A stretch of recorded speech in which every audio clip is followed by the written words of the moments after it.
In the entirety of the world, there are about 16 million Jews total. And 8 million of them live here. The rest live mostly in New York or South Florida and a few other places. Okay.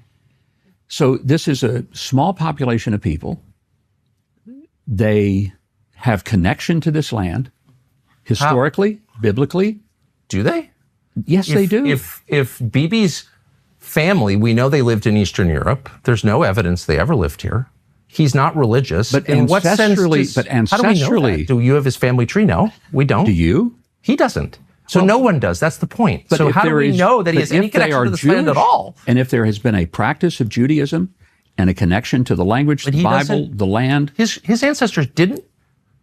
He doesn't practice Judaism in any rigorous way. His ancestors didn't live here. They didn't speak the language, and there's no evidence they ever lived here. So on what basis does he have a right to be here? Very much speaks the language. Well, he has fought for the land.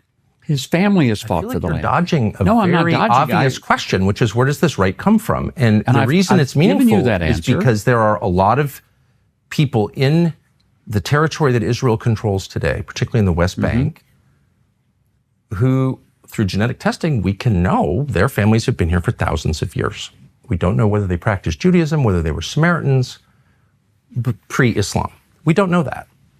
A lot of them we know have been Christians for 2,000 years. They have less of a right to the land than someone whose ancestors, the only thing we know about them is they lived in Latvia or Poland. They're Eastern European. How does that work? They're Jewish. By what definition? They're Jewish by their But how do we know they have any connection They're to Jewish the Jews by their of the, faith. They're of the Jewish Bible? by the connection to the language. Jewish by the connection to the Torah.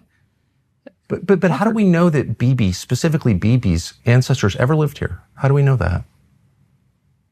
I'm not sure if I understand your question. How do we know if the Prime Minister of Israel's ancestors ever lived? Maybe I could ask you, how do we know they didn't? I mean, well, it's on the basis of the claim that they did that all kinds of things happen. People are displaced. There's a money flow. I mean, it's a big question. A lot hangs on this. It's not some theoretical thing like, oh, you know, did my grandparents do this or do that? It's like, no. We have a right to be here because my ancestors were here. Okay, how do we know they were here?